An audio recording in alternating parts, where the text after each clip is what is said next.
Amy, I saw an interesting number that, we tend to dismiss write-in candidates, but then it occurred to me that Lisa Murkowski in Alaska, after losing the primary to Joe Miller, ended up being the write-in candidate of choice, won the whole darn thing. Back in 2010, there was a case to be made for write-in candidates winning outright. Now, Alabama is a different beast, I understand, but what do you think of that?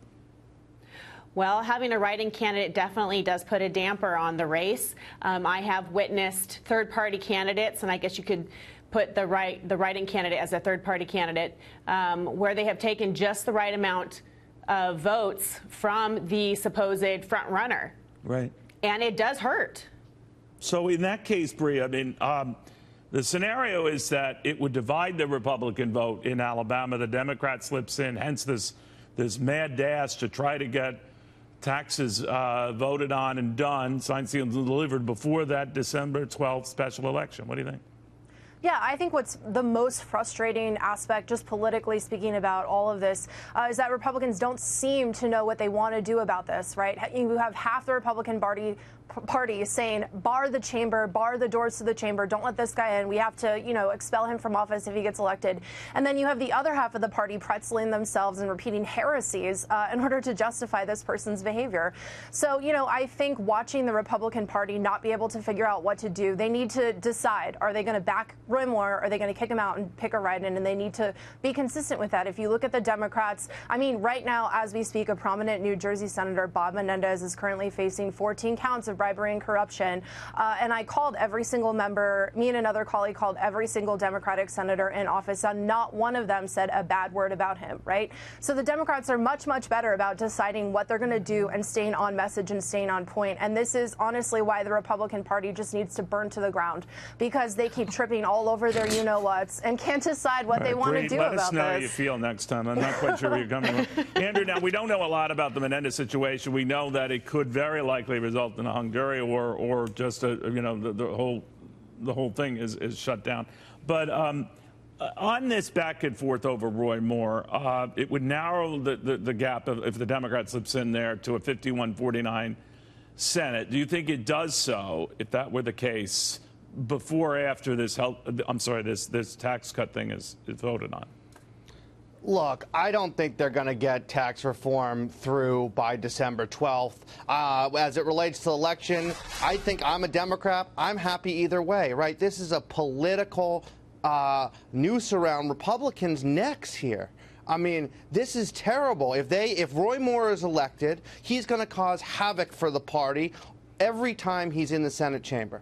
And if they lose, that means a Democrat won in Alabama. Now, unless a Republican writes in and gets I don't think a write-in's going to work. I don't think a write-in's going to work, Neil. If you look at what happened in Virginia, Democrats are motivated, independents are motivated to vote with Democrats, and I think we're motivated right now in Alabama. Look at the last 5 polls that were taken since the allegations on Roy Moore. We're only down 2 points. I think we have the momentum. Now, it's not an easy task, but even closing this gap, so it could be, we could, lose this race within the margin of error. That is a really impressive feat for Democrats in Alabama. And I just don't think, Neil, there's so many differences on tax reform right now. Win or lose this race, I think tax reform is a whole different beast, and it's going to be a real challenge for them to even get something passed by the end of the year. Well, they hope to. That's what they hope to do with Republicans, Amy. Do you think they can? Because I do sense a greater sense of urgency here. They're discomforted by what's going on with Roy Moore, discomforted by him personally and what he brings. So I do think there's a rush to get it done, but sometimes a rush with a crappy plan doesn't make it any less crappy. And I'm wondering whether they might come back to rue the day they've come up with this thing. What do you think? No, that's very true. It's not good to rush through any policy. But yes, I do believe that the Republicans are feeling the pressure. They do believe that they need to win. But what's unfortunate here is, if they do have this write-in candidate, it will be damning possibly to the GOP candidate. What's unfortunate here, though, is that these smear tactics that are last minute have become almost the new normal. My family personally has gone through defamation lawsuits, and we're currently going through one now. You know, these are allegations, and if we come to find out that they're true, it's not going to be until after the election, probably several years from now if they go to court.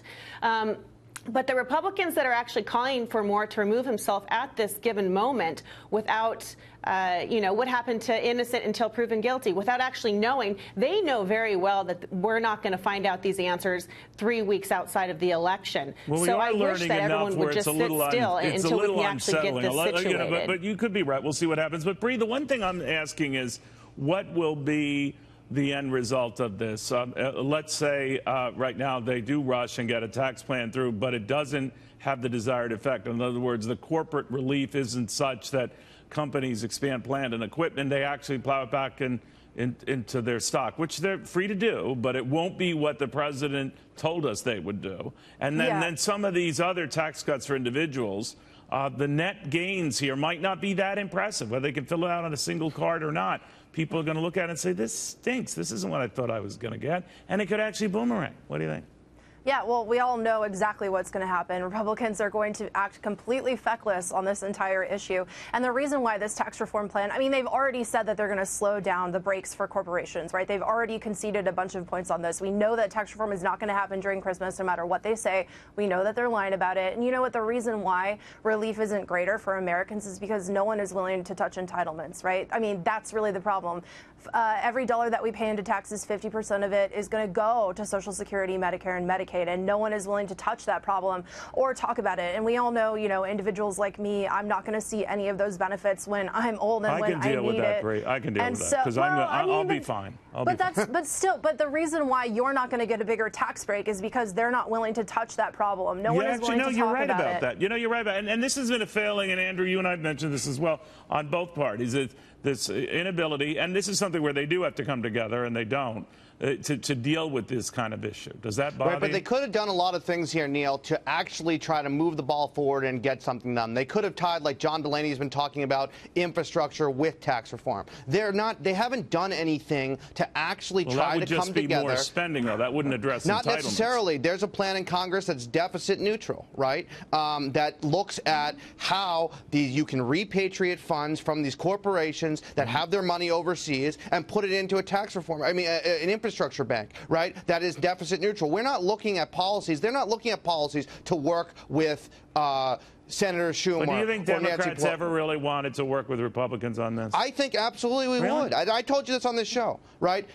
I would be absolutely open to working with them if we were looking at relief for middle-class families. That's not what this bill does. That's not what the Senate bill does. And this is going to hurt average Americans. This hurts educators who spend their own money, Neil, to get supplies for their kids. No longer they get that deduction. They might get that back if you're worried about the teachers getting the supply credit. They might get that back. I am worried about that. Would that make you like this, or would you be pro for the tax? No, there's plenty of more problems with it. Right. You know, we haven't even started talking about the differences in each bill on the state and local deductions. I mean, there's real problems here, and I don't think that they're going to get it done.